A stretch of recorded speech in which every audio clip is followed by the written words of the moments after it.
Good morning, Lost Boys. This is our week 6 preview video. But before we get into week 6, we're going to do a quick week 5 recap. We're going to start with Josh versus Tim. Um, Josh pretty much demolished him across the board, almost put up 200 points. Tim pretty much took a dump, 112 points. That's not too good. Tim, the last 2 weeks, his number 2 quarterback spot has combined for a whopping 0 points. So that's not ideal. Teddy Bridgewater got hurt on the first play of the game, got him 0.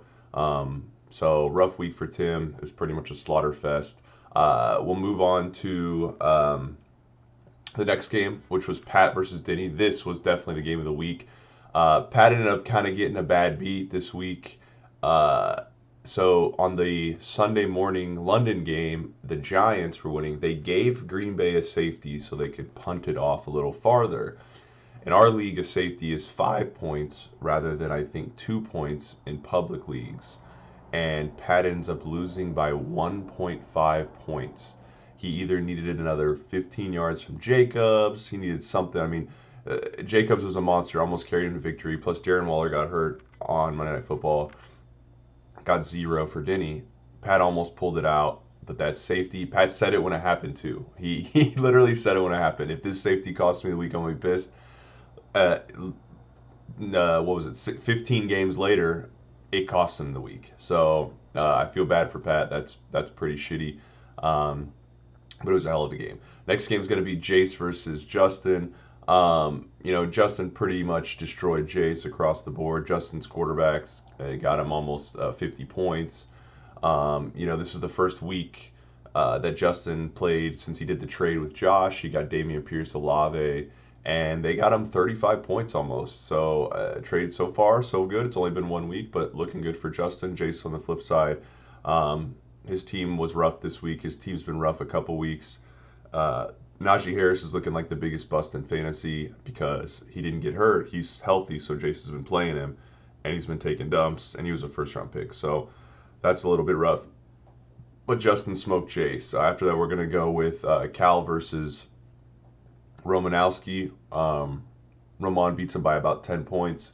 Cal's team is a little rough. Devontae Adams tried to will him back, but Cal just couldn't make up for it. His Joe Mixon, his Zeke, his flex spot. Cal also made a trade this week with Pat, and he got James Robinson and Corey Davis. Those guys, he started them both, and they combined to get him 9 points. So that's not what Cal was looking for. If those guys, especially James Robinson, would have done anything like they normally do, he probably would have beat Matt. Matt, on the other hand, he's riding Josh Allen's jockstrap. I mean, the guy's getting him over 30 points a week. He's going to go off again this week against the Chiefs.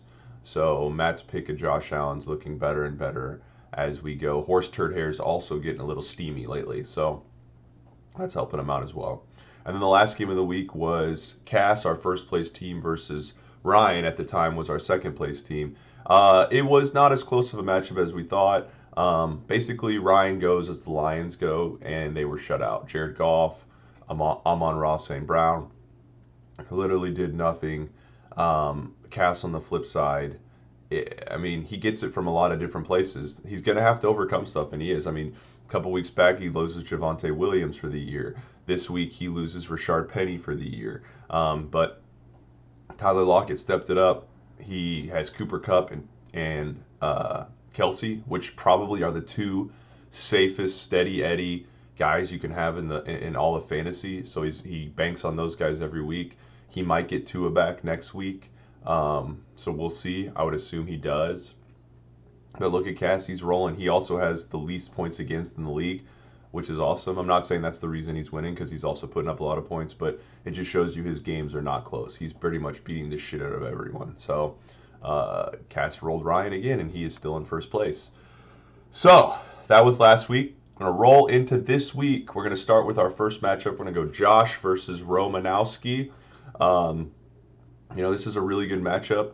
Two of the higher scoring teams. We got the second place team versus the fourth place team. So two potential playoff teams battling here. And Josh's team's projected to get the most points. His team overall has a lot of talent.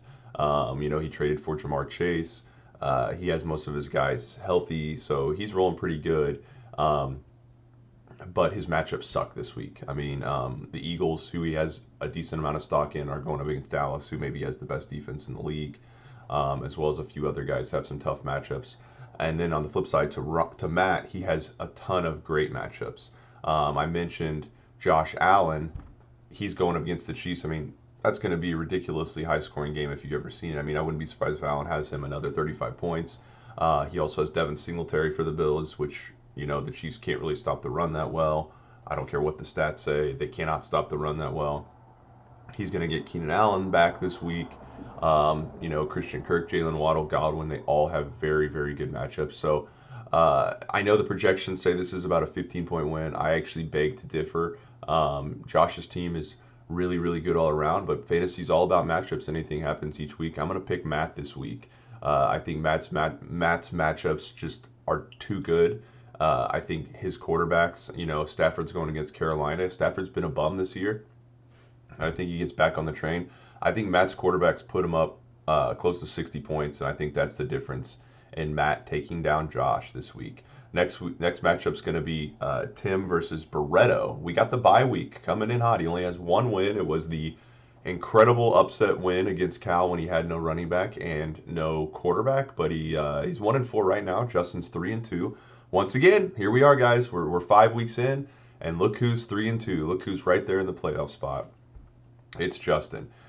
He made the trade. So far, so good. He has Mahomes. He has Geno Smith in now. So good for him. Geno's been a rock star. We'll see if Justin can keep it rolling. His flex spots can be a little bit weak, but he just seems to find points from people every single week. He doesn't have a lot of points against either, which is really, really strong. And I don't know if that's going to change this week when you look at Tim's team. I mean, Tim doesn't put up a lot of points. He has guys on bye this week. We'll see how good he is. I mean, he didn't really use waivers at all this week to pick up anything, so who knows? But I'm picking Justin this week. I mean, pretty much going to pick against him every single week, regardless of what's going on. We'll see if he can get. I mean, last week he got 25 points from Dalvin Cook, and he still put up 110 points. So I'm going to go with Barreto this week. I think this is going to be a pretty straightforward slaughter. Next one, we're going to go Jace versus the Two Shoes. Jace versus Denny. I actually think this is going to be an awesome matchup. I know that both guys are 2-3. Denny pulls that one out against Pat last week. Jace, all of his, he decides to bench Russell Wilson this week for Marcus Mariota. Who'd have thought that at the beginning of the season? But he's doing it.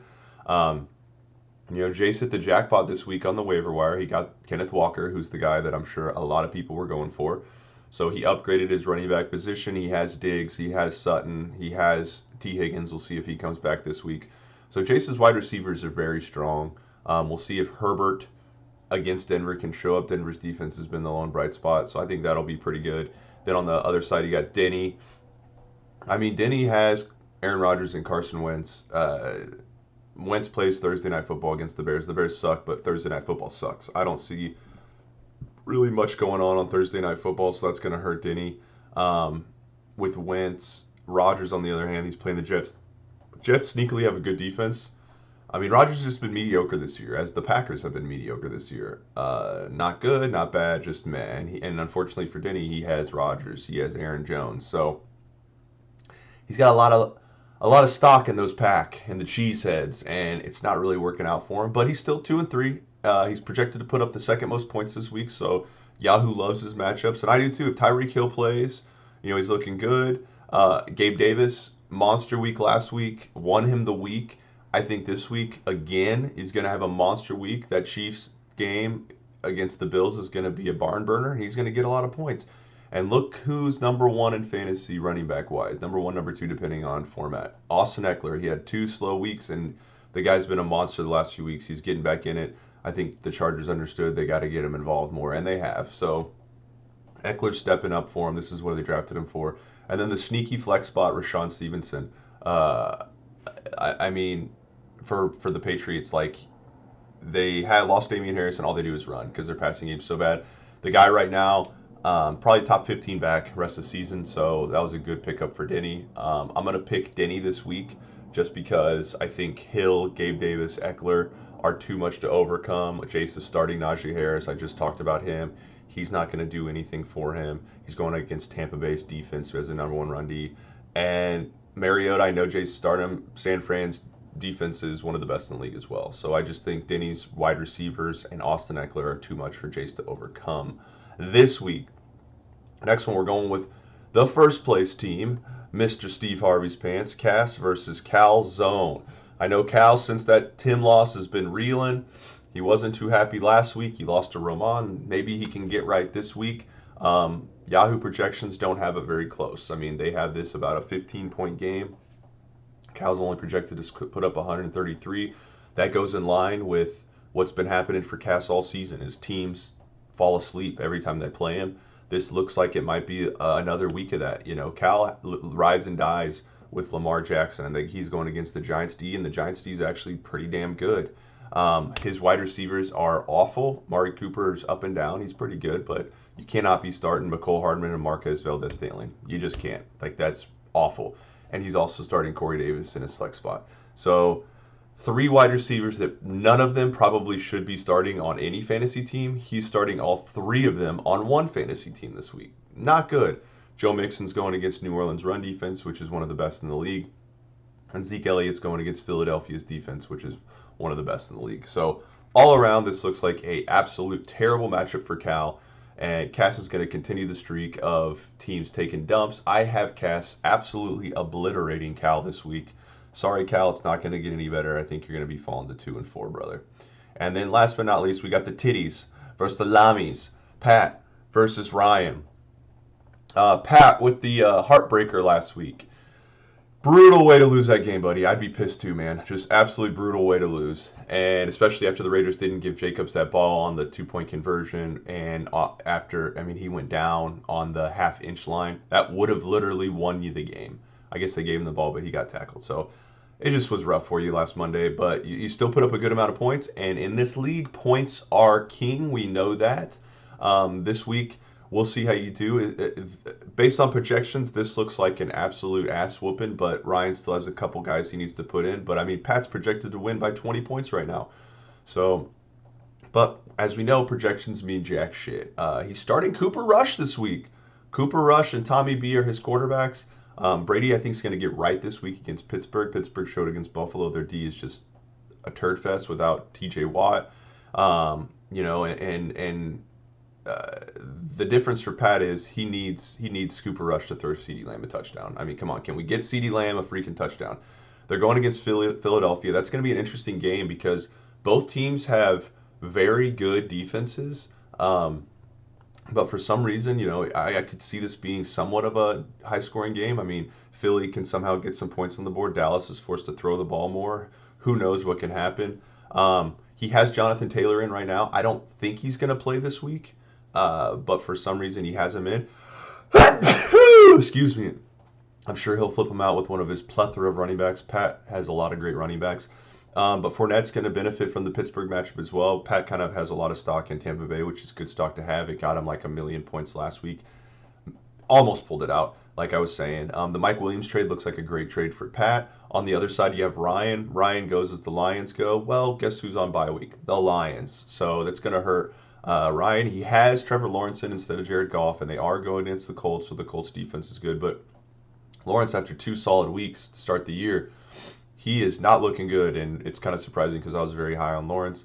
Burrow also is having a down year. He's going against New Orleans D, which can be tough.